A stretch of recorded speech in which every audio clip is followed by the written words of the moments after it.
Shalom,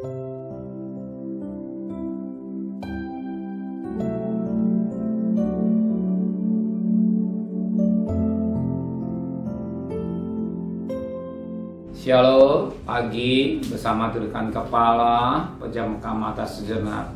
Bapa yang bersemai dan kerajaan surga yang kami kenali dalam nama Tuhan Yesus Kristus, pada pagi yang cerah patut kami berterima kasih kepada Engkau. Maka sebagai tanda syukur kami kepada Engkau, kami adakan mesbah keluarga, mesbah pribadi. Kami boleh naikkan pujian penyembahan. Kami rindu untuk dengarkan renungan firman-Mu. Roh Kudus mengurapi hamba-Mu. Roh Kudus mengurapi kami dan lembutkan hati kami, sehingga butir firman-Mu menjadi berkat buat kami, jawaban, kekuatan, penghiburan dalam hidup kami. Dan kami juga boleh naikkan doa syafaat kepada Tuhan. Haleluya. Amin. Shalom. Pagi, mari sama-sama kita akan membuka firman Tuhan 2 Korintus 10 ayat pertama sampai ayat 11. Saya bagi dengan dua bagian. Ayat pertama sampai ayat 5, besok ayat 6 dan ayat sampai ayat 11. 2 Korintus 10 ayat pertama sampai ayat 5. Sikap Paulus. Aku Paulus, seorang yang tidak berani bila berhadapan muka dengan kamu, tapi berani terhadap kamu bila berjauhan. Aku memperingati kamu demi Kristus yang lemah lembut dan ramah. Aku meminta kepada kamu, jangan kamu memaksa aku untuk menunjukkan keberanianku dari dekat. Sebagaimana aku berniat bertindak keras terhadap orang-orang tentu yang menyangka bahwa kami hidup secara duniawi. Memang kami masih hidup di dunia, tetapi kami tidak berjuang secara duniawi. Karena senjata kami dalam perjuangan bukanlah senjata duniawi, melainkan senjata yang dilengkapi dengan kuasa Allah yang sanggup untuk meruntuhkan benteng-benteng. Kami mematahkan setiap siasat orang yang merubuhkan setiap kubu yang dibangun oleh keangkuhan manusia untuk menentang kebenaran akan Allah. Kami menawan segala pikiran dan menaklukkan kepada Kristus. Kita melihat bagaimana sikap Paulus. Sikap Paulus ketika dia sudah berjumpa dengan Tuhan. Dari manusia yang jahat sudah berubah menjadi manusia yang bertobat. Dari manusia yang tidak benar menjadi manusia yang berkenan kepada Tuhan. Dia hidup buat Tuhan. Dan kita lihat bagaimana sikap dirinya. Dari katakan dalam firman Tuhan, orang menuduh dia cara hidup secara dunia tidak, tapi dia punya senjata. Dikatakan dalam firman Allah pada ayat 4, karena senjata kami dalam perjuangan bukanlah senjata duniawi, melainkan senjata yang melengkapi dengan kuasa Allah yang sanggup untuk meruntuhkan benteng-benteng. Ya, apa kuasa Allah?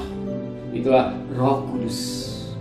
Kuasa Roh Kudus yang sanggup merobohkan benteng-benteng ketakutan, benteng-benteng kesombongan, benteng-benteng kelimpahan, berharap dosa, benteng-benteng yang merusak pikiran mereka, benteng-benteng yang menajiskan mereka, benteng-benteng yang merubah pikiran mereka yang tidak baik.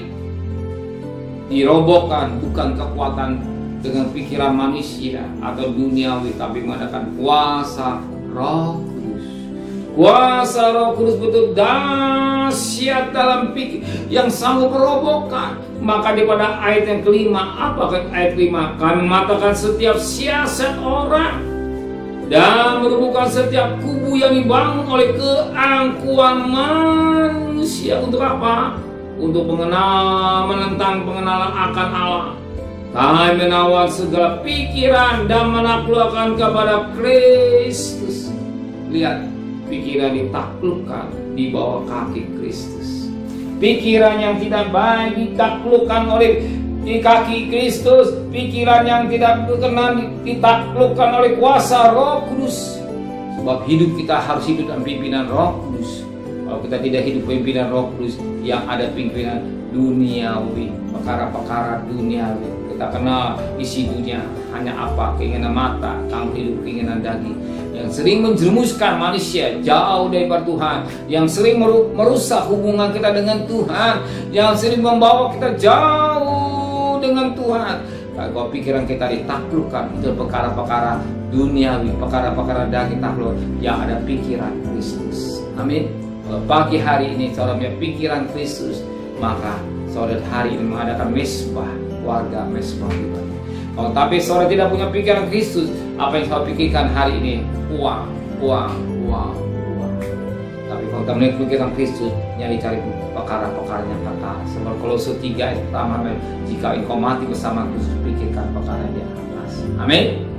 Terima kasih Bapa di surga buat firman yang mengingatkan kami, biar pikiran kami taklukkan oleh kuasa Roh Kudus. Pikiran-pikiran yang takut, pikiran cemas, bingung, khawatir dengan hidup yang kami jalani, tapi kami serahkan semua kepada Tuhan di tahun 2024. Kami percaya penyertaan Tuhan tetap berlaku hidup kami, sertai perjalanan kami bekerja, berdagang, atau sekolah. Apa jadi kebutuhan kami cukupkan, dan kembalikan besok pagi dalam tubuh yang sehat dengan tidak kurang satu apapun juga. Berkati Bapak Presiden, Wakil Presiden, para Menteri, para Gubernur, para Bupati, para Wali Kota, para Camat, para Lurah, para RW, para RT, para medis, para relawan, para TNI, para Polri. Maka mereka yang bekerja di depan, Kau juga berkati Tuhan hikmat yang dari Tuhan adanya untuk berperang melawan virus corona ini. Sudah ada, tapi pada kuasa Tuhan dahsyat dan luar biasa. Hikmat-Mu Kau berikan buat pemimpin-pemimpin kami, sehingga mereka takut kepada Tuhan. Di tahun politik tetap Kau berikan keamanan negara kami Indonesia. Saudara kekasih, terimalah berkat nikmat dari Allah Bapa, cinta kasih sayang dari Tuhan Yesus Kristus, dan berkat Roh Kudus menyertai saudara mulai hari ini sampai Maranatha Tuhan Yesus datang. Yang cita dia katakan amin. Tuhan memberkatinya.